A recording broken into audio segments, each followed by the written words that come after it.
everyone, welcome. I'm Laura Jones, and this session, really excited to be speaking to ultrarunner Sabrina Stanley.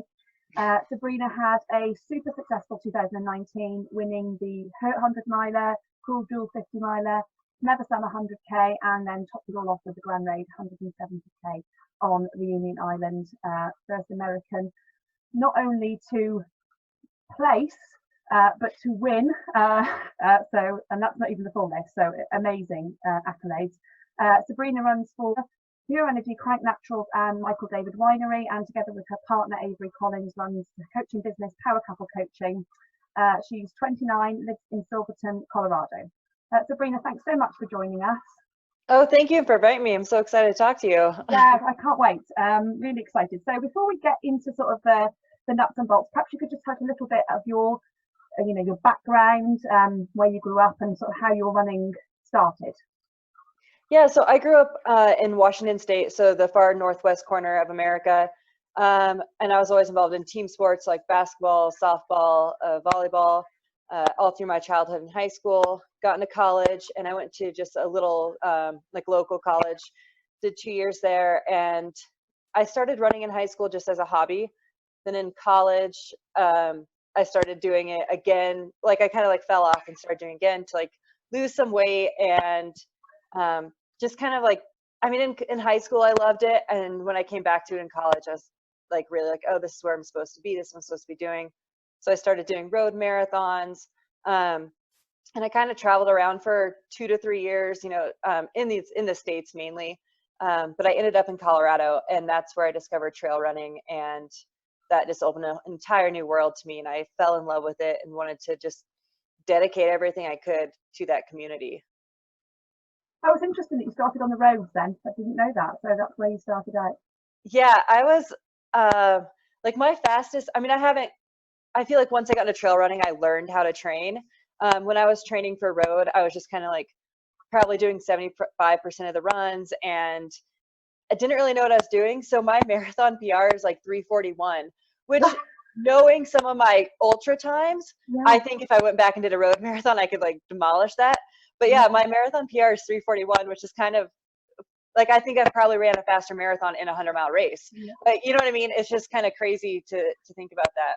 You're tempted to go and do it just to see, I know I want to, but at the same time, it's I don't want to dedicate a training block to. It's if I were going to do it, I'd do it right and see what I'm capable of. And I just don't want to dedicate a training block to a road marathon. So obviously that was where you started. Well, what was your motivation to get into ultra running? Running these long distances. Yeah, I don't know. I really, really enjoyed being on the trails and being in the mountains by myself compared to road running where there's cars going by. And you can find, I guess, solitude in your mind running on the road. But when I'm on the trails, it's a completely different experience for me. And so I grew to love it so much. And then I started to look at finish times for mainly Leadville 100. I'm I think I can compete in this. And so I'm just a competitive person by nature, and so once I got it in my head that maybe I could be a contender, I put everything into that, and it worked out. Yeah. My thought process was right. If I'd been wrong, I think I probably would still been oh, I'm going to compete for age group, or I'm going to compete against my personal times or something. I'm just competitive by nature, so no matter what level I was able to come up with, I think I still would have found my way in trail running. Okay, good.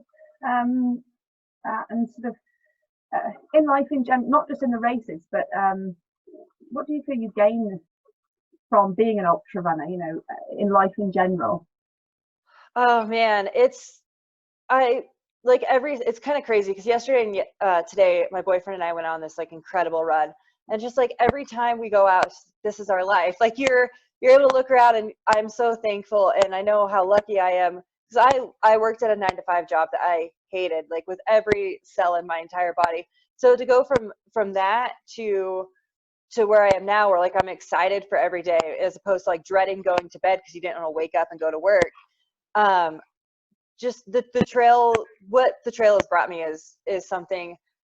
If I had to repeat life or do it again, I think I would, even the choices where at the time I'm I shouldn't be here, or this isn't the path I want to go on in life. Like, I think every turn brought me to where I am today. And I am so thankful for where I am today. I would have made the same choices if I had the opportunity to do it again. Oh, that's so interesting. And yeah, to hear that you've sort of found that your passion and been able to make it your life. That's so lovely to hear. Okay, so over the course of your ultra running career, what have been the biggest mistakes that you've made? I would say my biggest mistake, which turned out to be a blessing, was Leadville 100 was my very first 100, and I dropped at 87. Because again, it was my first, like, I'd done a 50-mile race, but I didn't really train for it, kind of, and it went really well. And so I kind of, like, I would say I put in like 50 to 75% effort training for Leadville 100, thinking that would get me by, and it didn't. And so that race taught me a lot of lessons, but it left me really hungry to come back and do well. But in that like moment, I was completely like dismantled and devastated with the results. I forgot the question. I apologize. But what were my mistakes? Yeah. So I would say just not being humble when it comes to the 100-mile distance, because you can almost, depending on the athlete and the experience they have running, feel like you can almost cheat your way through a 50-miler. Like, even if you're not fully prepared, you can hike a lot of it and you can still finish in the time cutoff. And that might even stretch to 100K. But once you get to 100-miler, there's no faking it. Like, your training shows through clear as day. And so I'd say that's the biggest lesson or mistake I've made / learned. Yeah, can't cheat 100-miler. Okay.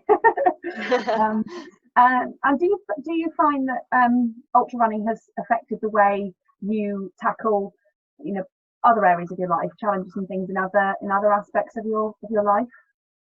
Yeah, I mean, in so many big ways and little ways. I mean, you just learn patience, and like, things are gonna work out, and you have to, like, I mean, from your relationships, like, say with Avery, not that we like fight a lot, but knowing that there are going to be low points in a race, and there's going to be low points in your relationship, and just like mentally, like, that's okay, because you also are going to have those highs. And the whole process you enjoy doing. So like, you enjoy the whole relationship, but like, there are those days where you're like, are you kidding me? But at the same time, there are those days like, you're the most amazing person I've ever met. And so I would say in relationships, it's definitely like, I'm like, perspective and patience, and like long drives. Like, you can be out on the trail for 24 hours. And so when we drive a ton, and when we have these long road trips, it's training for races in a way, like your sleep deprivation, and then vice versa. Like, our long runs give us patience in our long drives. And so, and then just like 100 different ways around the house, and just, in life in general. I can imagine. It's definitely patience thing. Sounds like it would be, yeah, really easy to translate to other areas of your life.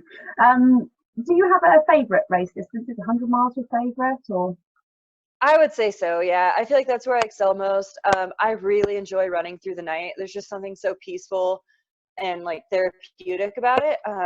Even in training, like, in winter, the sun goes down at say 4 o'clock. So not most, but you do a handful of miles in the dark just because that's the time you have.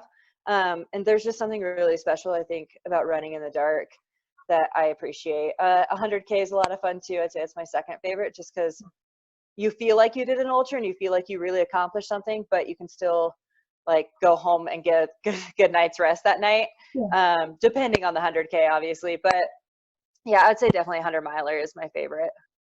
Oh, good. And short term at the moment, what's your focus, regarding running? I mean, I just want to stay healthy as long as possible, and I want to be able to, like, my goal is I don't ever want to be on the start line and question if I'm healthy enough to finish this race or do as well as I potentially could.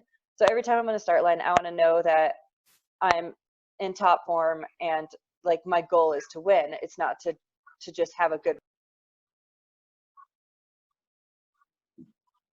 Oh, sorry. right. Yeah. The goal is so to win. Yeah. Sorry, I lost track of where the conversation was going. Just the short term, the focus in running. Yeah. So right now, like Transvolcania is my next race, and so that's May 9th. So I have a lot of time before that, and it's just not to like overtrain too early. Like I would say I'm very type A about the miles I put in, when I put them in, and how much climbing. And so, yeah, just making sure I get to every start line healthy. And right now, Transvolcania is the short term goal. And long term, have you got a sort of long term goal? Yeah, it's going to sound really ambitious. I would like to win UTMB one day, win Western States, win Leadville 100. And then I won Hard Rock 2018, but I'd like to, it's ran in opposite directions each year. So I'd like to win it in the opposite direction. Those are like my big 4 races that if I like had a dream, that those would be it to knock out each one of them. And until I do that, I'll probably just do them all on repeat. Obviously not in the same year, just because I believe in recovery time and not overloading my schedule. And so I'll probably just do one big race a year. But for the next decade or so, that's, unless I can knock them all out in the next 4 to 5 years. But I understand how competitive UTMB is, and I feel like it's going to take me a few tries. But that's kind of my long-term sight in trail running. Oh, I love that. I love big dreams and big goals. It's brilliant. So can you tell us what a typical day looks like for you? Yeah, so I am kind of like a night owl. I just feel like I'm always up in the middle of the night, but Avery goes to bed really early. So he wakes up early on the flip side, so he'll wake me up around 6 a.m. And he gets up and starts moving around, and it takes me a good half hour to like actually get out of bed. So around 6:30, I'll finally crawl out. And then I'm not a big coffee drinker, so I'll go in and start my yoga, and that kind of wakes me up. So I do anywhere, like a short day is be 15 to 20 minutes, long days an hour of yoga. And then I'm just a slow mover. Like I don't like to get out the door until like noon. So like I'll check my emails and like do all this little stuff, and then finally like, okay, like I'll go run around noon. Okay. And then in the summer, I mean, I'll run till 8 o'clock. Like I'll just be out in the mountains exploring, and it's not like a lot of it's hiking or whatever, because we live at, I think to you it'd be like 3,100 meters high. Yeah, so we live really high, so 9,600 feet. And so everywhere around us is just like these incredible mountains, and you can just explore for hours. So that's my typical day to come back. And Avery is amazing. He makes me dinner every night. So we'll have dinner together and then maybe watch a movie and go to bed. That's, I would say, 75% of our days. Sometimes we'll run together, and when we run together, he likes to get out the door early. So those days my runs start early as well. Okay. Oh, that's nice that you get to do some of it together though. And you have someone that, you know, understands. And yeah, we talk about that, because I don't know how I could be in a relationship with somebody who doesn't run this much. I think it would have a great impact on my running, because I would want to hang out with them or feel guilty out on the trails all day. But it's nice knowing like he's out there all day, and even if he's not running when I'm running, like he's doing his me time and he's checking his emails and or doing his stretching or whatever it is, you know, he's not just like at home like waiting for me to get home from work or something. So we work really, really well together. That's good. And what's a typical volume that you undertake on a weekly basis? A typical what? Typical volume, how many miles on a weekly basis? Yeah, so it depends on where I'm at in my training block. The 2 weeks before a race, I'm doing the week of a race, roughly we'll say 30, give or take 10. The 2 weeks out, I'm doing like 40-ish. The weeks 3 to 5 leading up to a race, I'm in triple digits. I'm trying to get at least 100. Wow. And then previous to that, I'm slowly building up to 100 miles. So, you know, like 95, 90, 80, or whatever it is, you know. And I like to do a like firm 20 week block. And so I'll start roughly around 50 miles and then just slowly increase that until I get to my 100-mile weeks, and then do a taper. Okay. So you'd have roughly 300-mile weeks before you start. Yeah, I like to do those 3 weeks are like my high volume, and I know everything else in life kind of goes by the wayside, because especially where we're at, like it just takes so long to get those miles in, because like there's so much climbing. Yeah, but I think that for my body personally, I know some people don't work well, and I would call that high mileage. I feel better at high mileage. I feel like I'm getting some quality time on the trails. So it just is eat, sleep, run, repeat for those 3 weeks, really. Yeah, it's 50 to 60 hours a week, if not more. Because, like I said, I feel like I hike more than people realize. Like just because I like mountain races, and that's a big part of mountain racing too. So, yeah, if I'm going uphill, I'm stoked if I have a sub 20-minute mile. That's kind of like my general goal. Wow, that's great. Yeah. So when you're planning your training, formulating your plan, talk us through how you do that. Do you do it with Avery, or by yourself? How do you normally do that? Yeah, so I keep records of all my training blocks and past races and how those races went and what I thought on those exact training blocks. And so, like, if I think a race went really well, then I will take that race plan and just kind of flip it over into the next 100-mile race. And if there's certain things like that just don't work with that schedule, like say it's Christmas Day and I can't do a 50K run, then I'll adjust it slightly here and there. Or if I feel like my training is just lacking in certain ways that I am not holding myself accountable to or not able to do, then I'll turn to Avery and be like, I'm freaking out over my training block right now. Can you do like X amount of speed workouts for me or whatever it is that I need help with? Or will you go on this long run with me just because I need to stay motivated the whole time? And I feel like if I'm by myself, like I'll let my mind slip and I'll start walking. So whatever it is, like I'll ask him, like he holds me accountable. And so, yeah, for Grand Raid, he did 4 speed workouts for me during my 100-mile weeks leading up to it. And I was supposed to post them so he can like check them and shift them around if needed. But I missed a bunch of the goals, and I'm just like, I beat myself up, I feel like, more than I probably should.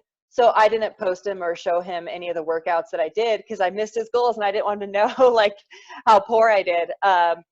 So yeah, this next year, I feel like I'm going to do a lot more speedier races or like shorter. And so I need to work on my speed a lot. So he'll probably be doing more workouts in the next year for me than normal. Yeah. Because that was going to be my next question actually, was to ask you how you, within your training, how you incorporate all the things you need. So your speed work, the stamina, the endurance. How do you make sure that you've got all those boxes ticked within your training? And obviously you said Avery is a big help with that. Yeah. I mean, I like to go fast. I think everybody just likes to turn the wheels on once in a while. So I feel like long runs, I don't really have that much of a problem with, and tempo runs, just because like I enjoy those, and what you enjoy, you're going to incorporate into training more. Speed workouts, I'm not the biggest fan of. So that's where I would say I really turn to Avery to hold me accountable. And I notice when I cut them out how my races go, or how just like where my fitness is and where I would like it to be. And so, yeah, like I said, this next year, I'm definitely going to focus a lot more on speed than I have in the past. Yeah, it's so nice, isn't it, when you put it off, but then once you've done it and the next easy run feels that much easier, and you think, oh, it was yeah, nice. Exactly. And in terms of non-running related training, any cross training, anything like that, do you any strength training? What do you incorporate any of that within your plan? Yeah, in past years, I have like a lifting protocol. I'd say I follow as closely as I can. Since we moved to Silverton, it's an hour drive to the local gym, and so I won't be incorporating weights this year unless we buy our own weight set, just because the drive, you're going up and over a mountain pass and it's a little sketchy. This past year, I started incorporating yoga, which I really, really enjoy. And so for cross-training, yoga is my biggest turn to, but I used to use weights, and I might buy like some lighter weights for just this winter, like to do some body weight, like plus 5 pounds or 10 pounds, but nothing too serious this winter, I don't think. Okay. You can do quite a lot with body weight and just yeah, for sure. Yeah, it's amazing what you can do. And even if you don't know like what to do or what you should be doing, there's 1,000 videos on YouTube that teach you like weightlifting for runners or yoga for runners or whatever it is. So you can definitely start as a beginner at your home and just do whatever in your own room, which is kind of, I think, the avenue I'm going to take this year. Yeah. Can you give us a little bit of information about your nutrition and hydration? during and after training, if there's anything, and if there's any particular products that you really like or that you like to use. Yeah, just doing 100-milers, I think one of the biggest keys is not having stomach issues, which is really hard to, even if you have it dialed in training, it's hard to dial in the race. You never know what's going to happen, or if you're going to have your certain brands that you like there or not, depending on where you're traveling to. So I like to, just to get my stomach used to things, I train with nutrition. If I'm going over 6 miles, typically I have my pack on and water and gels. Like, I might be a little excessive with it, but I would rather like have my stuff with me than not, just in case something goes wrong or your run lasts longer than it planned on. So yeah, every half hour to 45 minutes, I try to take 100 to 150 calories. And typically that's in Muir gels. So it's a company based out of California, and it's kind of like a nut and fruit puree. They don't do any added sugars. It's typically 4 ingredients, sometimes 3 ingredients. So it's really simple, and it's almost like real food that's just been pureed. And so I feel like it's substantial, and it's not going to give me those like high like energy spikes and those crashes. It's pretty consistent energy. And then my electrolyte mix that I'm currently using is cranked, and it's not overwhelming. It's like a nice subtle flavor, and that's where I get a lot of my salt as well.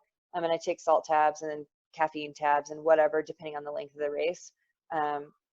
So that's in race nutrition / like training nutrition. Outside of race, I try to be as gluten-free as possible. And I'd say this last like 6 to 8 months, I've tried to cut out, not completely, but limit my red meat intake. And we do a lot of veggies like spinach and bell peppers, a lot of potatoes, just a lot of like real foods. And we try to stay away from boxed products and processed foods. Yeah, we do a lot of eggs in the morning and just, little things like that, but it's pretty predictable. We don't do a lot of changes. It's veggies, eggs, and potatoes. Potatoes are veggies, but yeah, so lots of single ingredient foods as opposed to processed. Yeah. Okay. Right. So thinking more about before a race, are there any sort of practical steps you take as you approach a race, and in terms of preparation? Yeah. So mentally, I like to go in as confident as possible, and that comes from my training and from just researching the race outside of training. So if I'm not out running, I'm on my computer and like looking up past times and seeing what those girls have ran that maybe I've ran also, so I can kind of like do a side-by-side comparison. And then watching interviews. I think I watched this interview about Grand Raid, and in 2 different interviews, both lead women from different years made a point to talk about the last 2 miles of the trail. And they said it took them 45 minutes to an hour to do this last 2 miles because it was so technical and it's like really downhill. And just, I feel like from watching that, I was prepared for it, where if I hadn't learned that, I would have like got to those 2 miles and like, oh, I'm 2 miles out for the finish, like I'm almost done.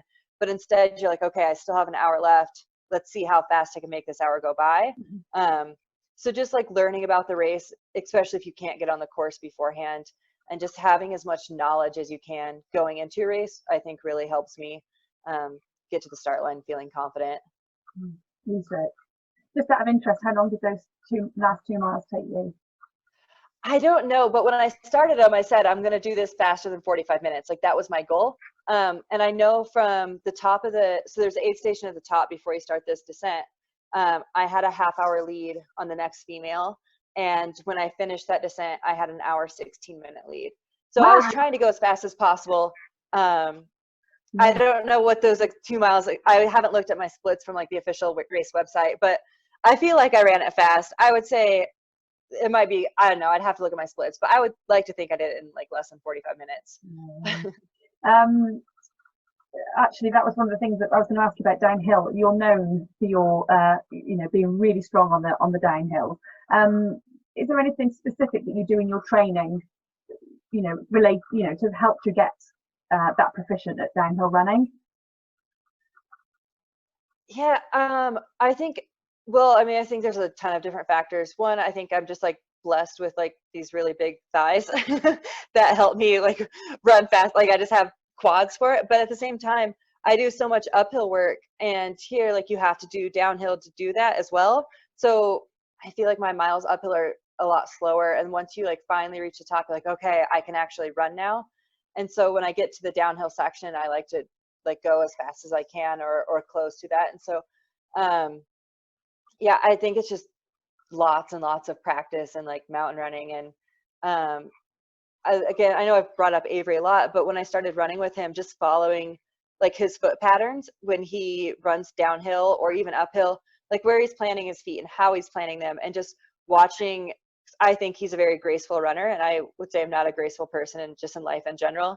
And so just kind of like learning the lines to take and how to bounce off those rocks and when to let up and when to push. I mean, I think, you know, downhill and even uphill running is truly an art form, and the more you get used to it, the better you are, and the more comfortable you are going faster at more of an incline and so or decline.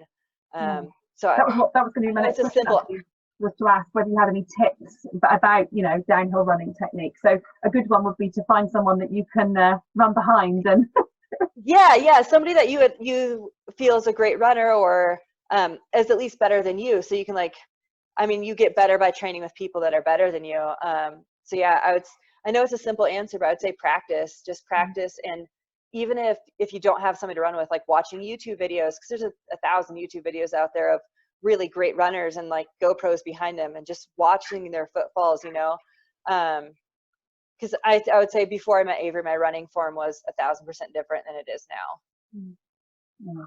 For me, there's that element as well of you know, letting yourself go a bit when you go downhill. It's a bit of a mental, you know, you have that fear when you're a child and, you know, your legs go too fast and then you can't stop yourself, and it's just getting over that fear, isn't it? For sure. And it starts with doing like the grade that you're like most comfortable with, and then slowly increasing that grade. I mean, we were running today and Avery was flying down this, I don't even know what the grade was, but I wasn't comfortable just sending out full strides on that section. So I think it's really just what you're used to, and then if you can slowly have the opportunity to build up that grade if you're in an area that allows for that, just to get used to it. Or, you know, if people want to spend their vacations as a running vacation, you know, take trips to places that allow you to practice that true downhill form, because you can do it. There's treadmills that I think do -6% now. Right. So you can practice to an extent there, but to get like the real technicality and get like truly used to like the groove of the trail and stuff, it takes practice on a trail. Yeah, absolutely.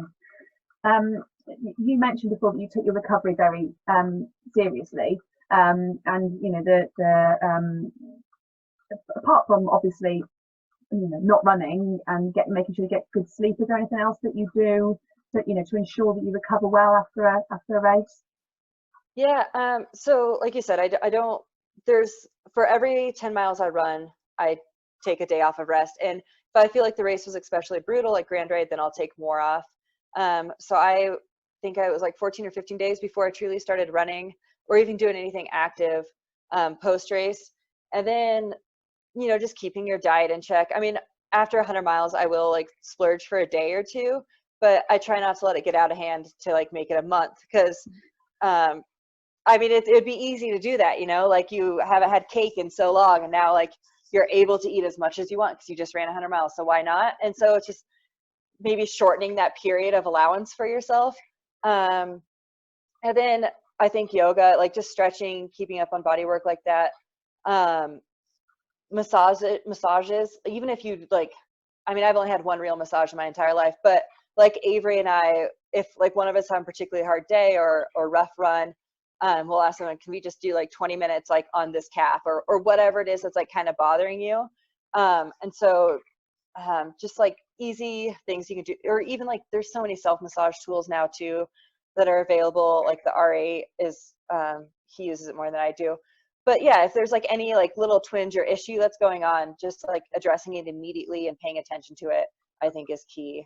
Yeah. And then planning a race schedule that makes sense. Like you don't want to race, for me, for what I'm trying to get out of running, I don't want to do a 100-miler every month. And so I plan my race schedule pretty seriously too. Yeah, so you allow plenty of time for your recovery. Do you have an off season? Some people would say no, but I think I do. I mean, like I said, I take my time after a 100-miler, and then I like a 20-week buildup. And so technically I start running again, training for like my next race. Like I think I'm 23 weeks out from Transvolcania right now. And I'm not doing like super structured runs yet. And I think it's like December 22nd, I'll be exactly 20 weeks out. So that's when like my structured runs will come into play. So I would consider myself from the day Grand Raid finished to December 22nd as like an off season.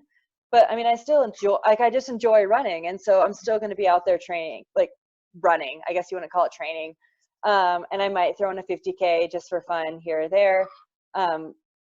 I know, yeah, it doesn't sound like an off season now that I say it out loud. But yeah, I would call it like right now my off season, because like I'm not like mentally engaged and I'm not like super hyper focused.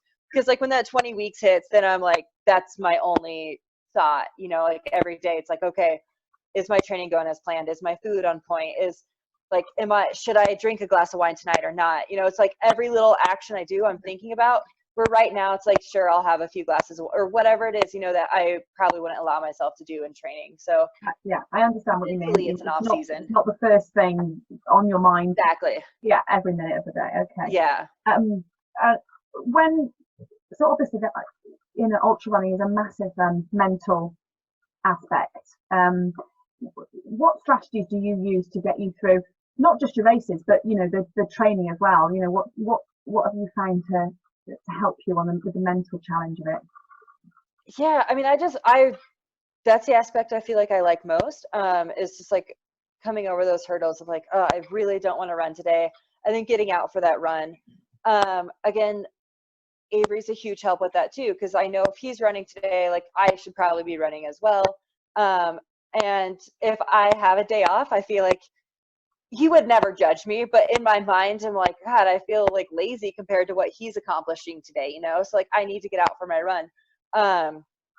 And just like, I try to remind myself how lucky I am that like I get to live this life and do what I love to do every single day. And to remember like where I started and how bad I wanted what I have today back then, and like what I would do to accomplish that then. So like, today or whatever day it is that you maybe don't want to run, like remember who you used to be or that person before they had what like your dreams, and really like go after it with the same tenacity that you used to, and not to lose that, because I still don't feel like I'm exactly where I want to be, but I'm way closer now than I was 4 or 5 years ago. And so just like to keep that drive and that hunger alive and remind yourself about that. And it's hard to like keep that fire burning 24/7, you know. It is, I think with practice it gets easier, but just to try and like stoke that fire as much as possible. Yeah, and I can completely relate to that. You know, thinking 3 years ago or whatever, I would have given anything to be where I am today. So exactly, yeah, I can't. And it's great that you, like you say, you have Avery on the days that you might be feeling a bit lacking, and he can. Yeah, or like we're getting 3 feet of snow today. Like, do I really have to go run in that right now? And like, yeah, you like if that's your only excuse, if like you're training, like you're not injured, and the only reason you don't want to run is because it's snowing outside, like get out the door and go for a run. Yeah. You know, so yeah. And you know, actually, when it comes to the the nitty gritty of being in a 100-mile race, and those miles that you know, when it hurts and it's hard. You know, and you've been on your own for quite a long time, you know, what do you do to you know, help you keep going, to lighten those times a bit, you know, to help you get through it? Yeah, so I try not to have lows. I think that's everybody's goal, but it's so much easier said than done. So I try and keep my nutrition up the entire time, even if I'm like puking, like I'm still trying to get calories in so that I still have a fuel base to draw from.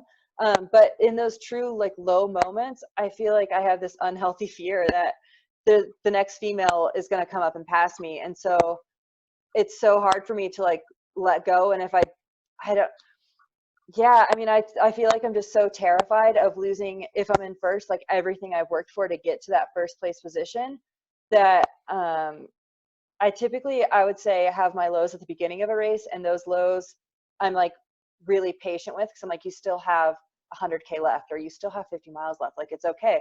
Like, have this low, work your way through it, make sure your legs are still good and you're not tripping because you're like you're trying to pass somebody when it's not necessary to pass somebody at mile 30, you know? So just taking those lows early on, acknowledging them, working your way through them, and know that you still have so much of the race left that it doesn't matter. I feel like the back 50 miles, almost everybody's in a low anyway.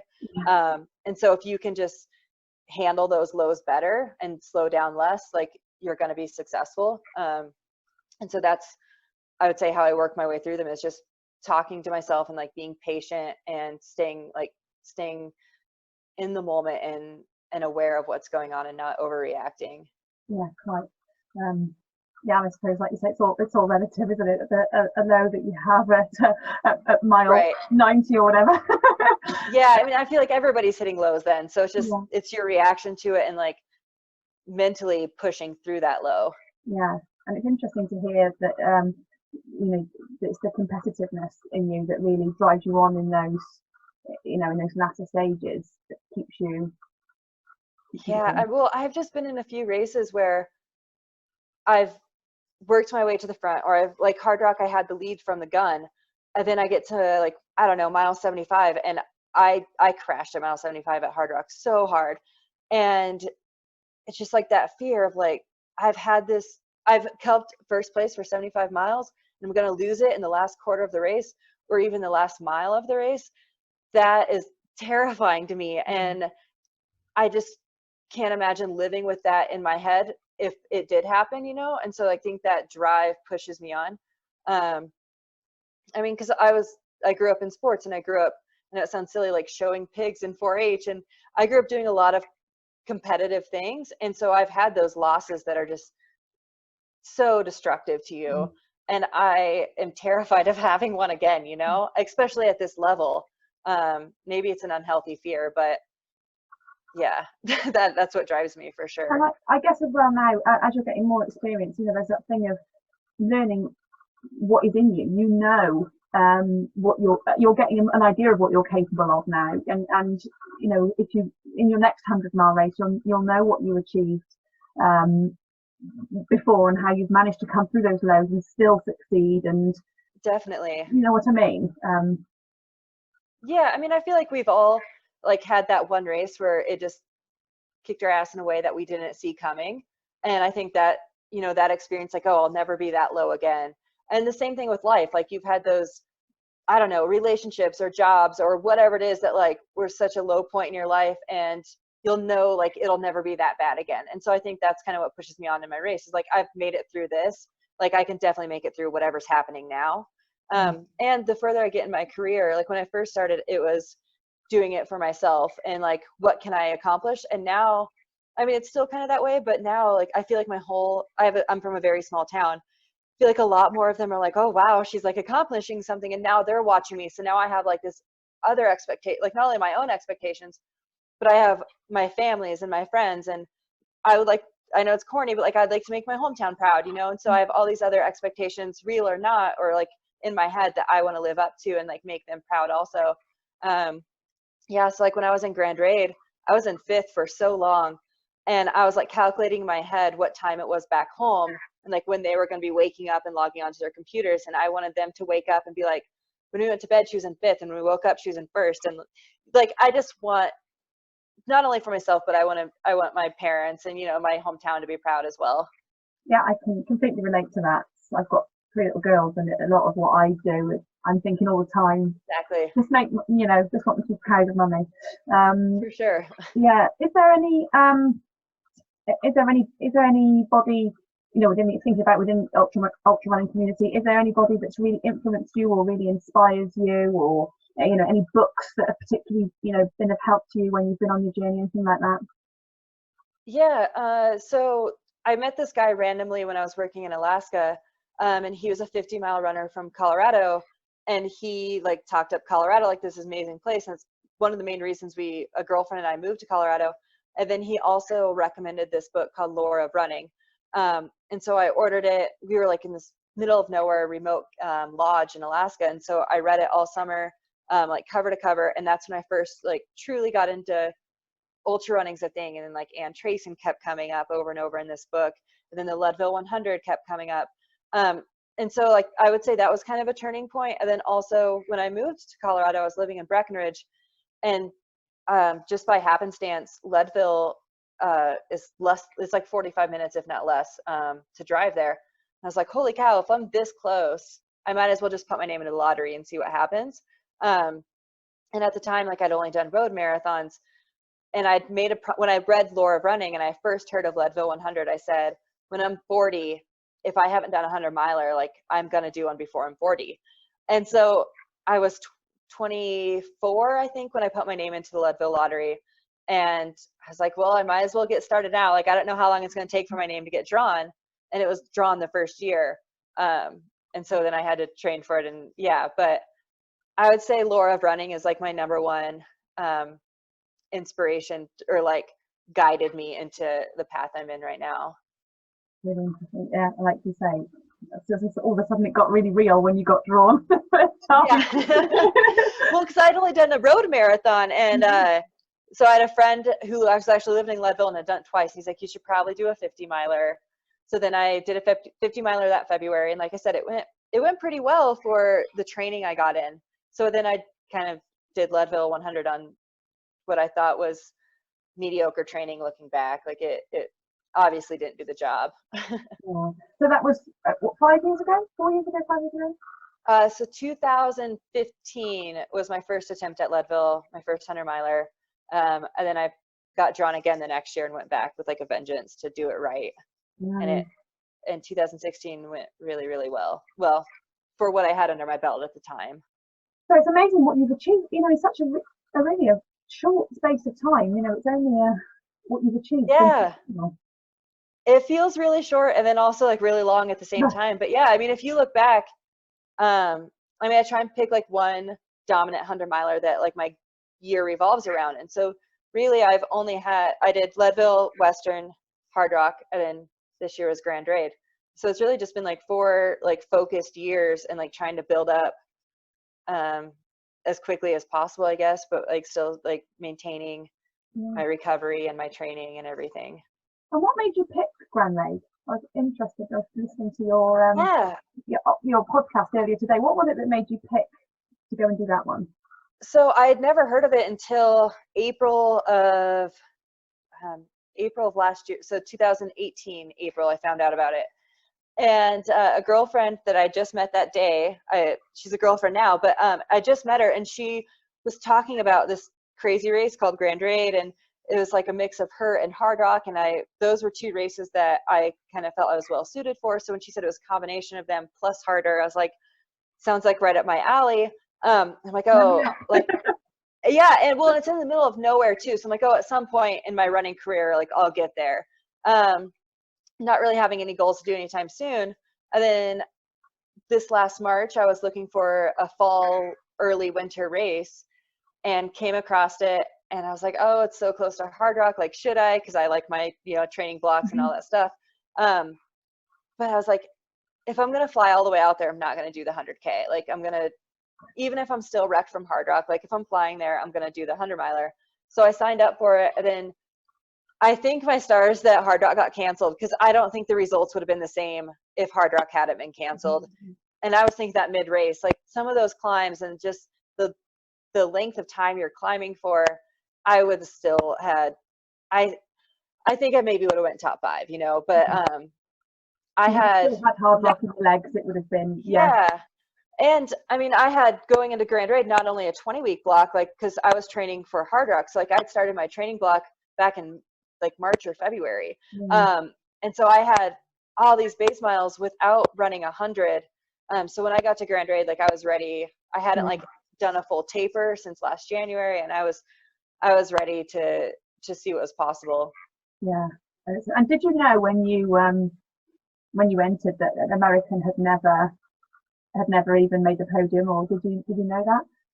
No, I hadn't. Sorry, my dog's like barking in her sleep. I don't know if that's coming across, but anyway, no. So I'd say like a month out from the race, I don't know where I first heard it, but somebody said like an American has never won this. And Jason Schlarb was like the best an American had ever done. And that was 7th place. And so like, that was crazy to me. Because I knew Jim Walmsley had been out there, and then, I'm blanking on his name. Joe Grant had went and ran it as well. And so there'd been a handful of elite American males, and I didn't really know their results until like, I think a month before is when people are like, oh, like her plane tickets are booked. She's really going out there, you know, like before that, people sign up for races and drop them, or you know, life happens. So I think once I like actually flew out there and I'm on course, and people are like, okay, now she might actually have a chance. Yeah, I mean, I always plan on winning, but I would say like mid race is like when I was like, okay, like this is mine. Like there's no, I have the legs for it right now, and there's only 50 miles left, and like I'm feeling really strong. I've had all my bad spells early, like nothing else can go wrong. And so that's when I like really turned on the wheels and made things happen. Yeah, that's incredible. And you said you finished feeling like you still have miles in your legs. Yeah, I mean, I just had such a rough 50 miles that I felt like I couldn't run really. I mean, when I was looking, my watch died at mile 53, but I'm looking at like the first 53 miles of my data, I spent over like an hour 15 in zone 1, which yeah, it was like something crazy. And I mean, I was in the woods going to the bathroom for I think that entire hour 15, not at like one solid block, but I was in and out of the woods and in and out of porta potties so often.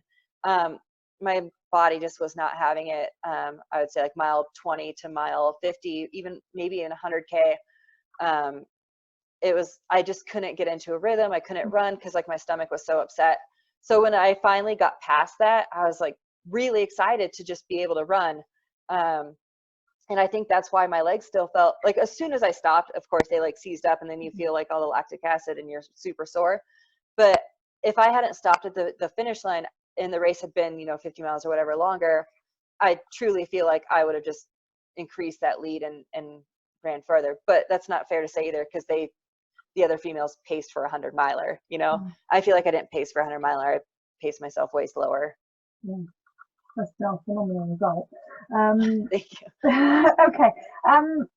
Right. So what do you, this would be interesting, what do you think are the 3 characteristics that are, you know, really useful to be successful at ultra running?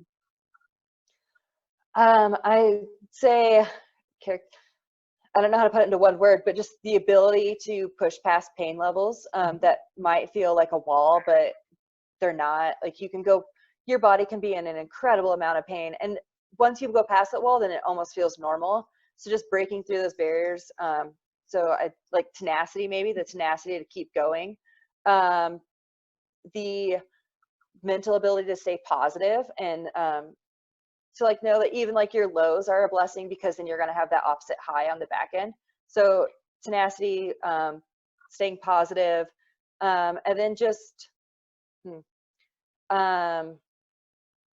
I mean, they're all kind of the same, like the mental will, just to be focused in a race, and to tell yourself, I need to be like your own self caretaker. Like you need to eat and you need to drink, and to do those when you're throwing up, or when your stomach is constantly telling you, no, I can't take this. I mean, to run 100 miles, you have to have fuel. And if you're throwing up your fuel, that means you need more, as opposed to the opposite direction where people start throwing up and they stop eating. So yeah, just that mental fortitude to go on. Being methodical, isn't it?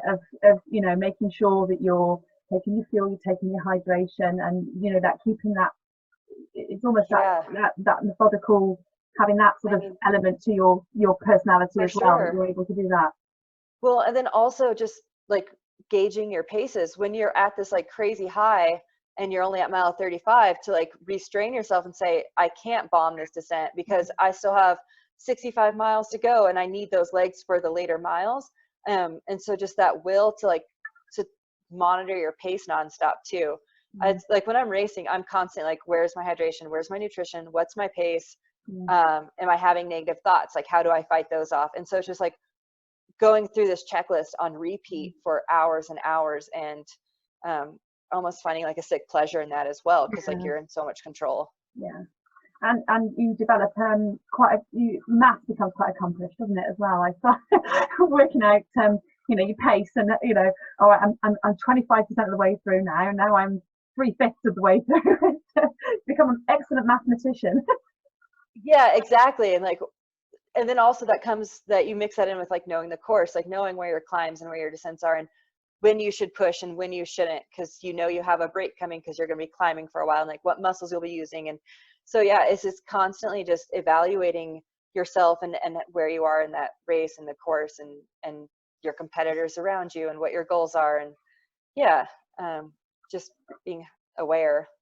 And if there's anybody watching who is just thinking about starting ultra running, considering it, what would be your, if you could give them one piece of advice, what would you sort of say? Take it slow and easy, and like change will come in time. So whatever your mileage is right now, even if it's 0, like take that first quarter mile walk or run and then increase that every single day. And it's so tedious, but it's really worth the time, so that when you do get to your ultra marathon, you have the base miles and you can run it and you're not going to be walking away injured. And so just appreciate the process and truly love the process, because the process is 99% of the event. I mean, the event is one day and then it's over, but the road to get there is so long, and you have to really enjoy that long road, or else the whole endeavor is not worth it. So I would say, do your race.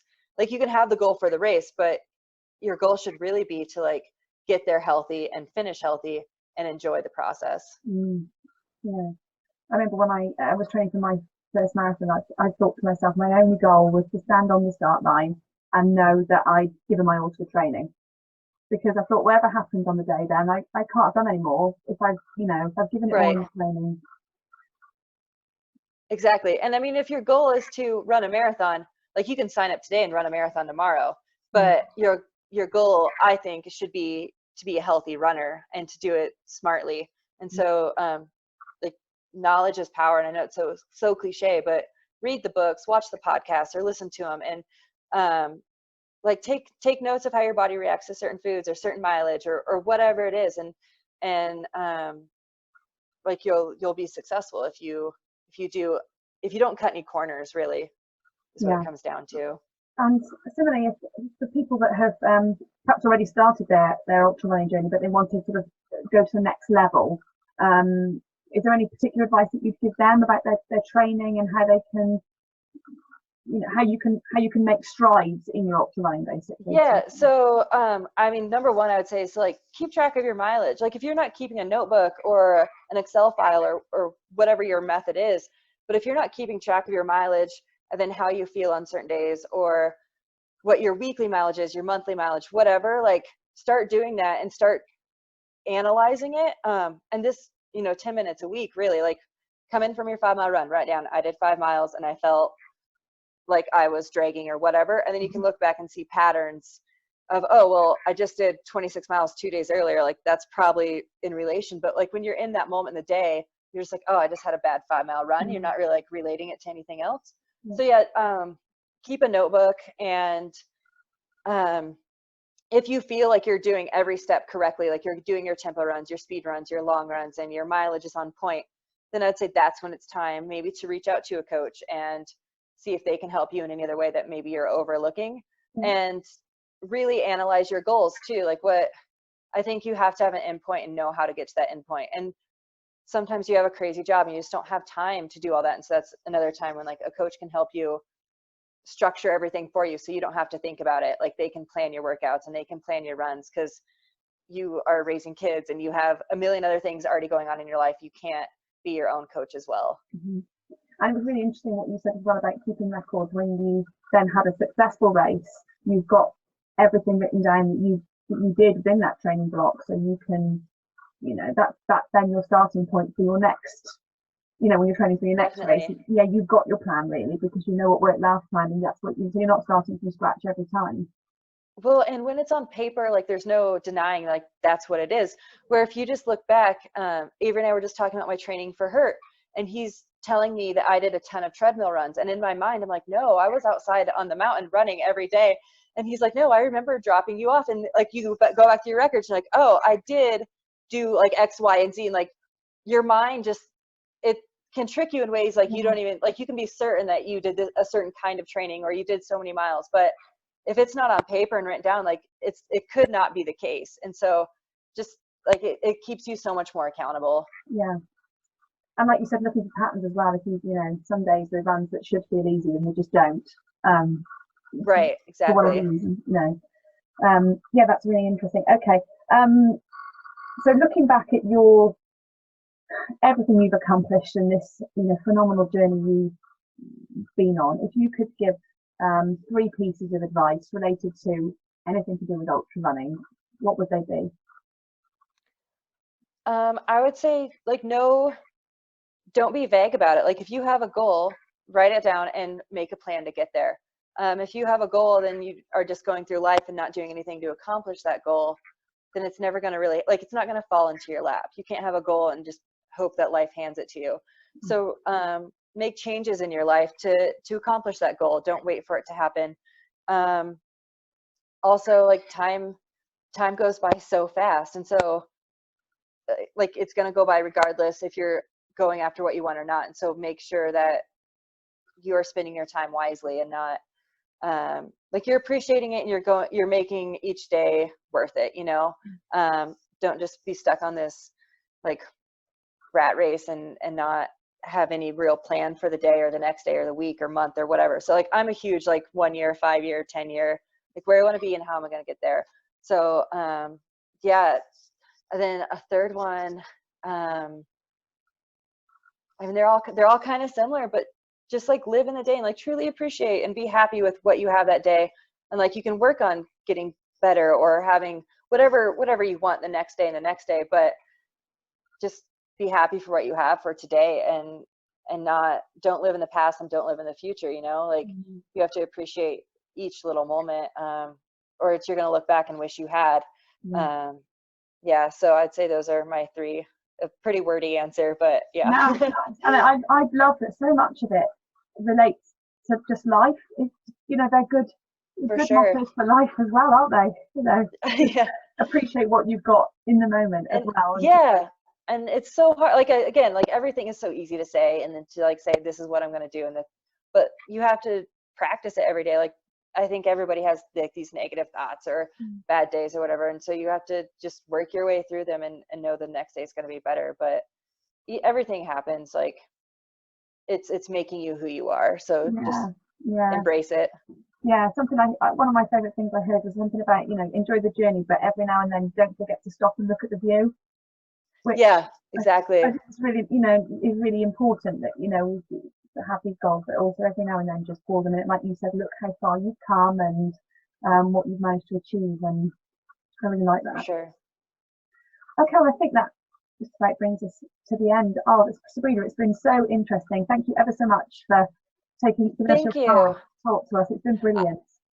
Yeah, I really enjoyed talking with you. I felt like you had a lot of like different questions, and I was telling Avery, like, I'm so excited to interview with a female because I think Candace Burt is like the only other podcast I've ever interviewed with that it was a lady interviewing me. So I appreciate that you're out there and doing this. It's awesome. That's great. Really glad. You're always lovely. I really enjoyed it. And everyone, make sure we'll put the links to Sabrina so you can follow her journey online. You know, it's fascinating to follow her, and I'm sure we can all you know, continue to be inspired by your journey and all the things that you've achieved. So we really look forward to watching what happens next with bated breath. Thanks very much. Thank you so much.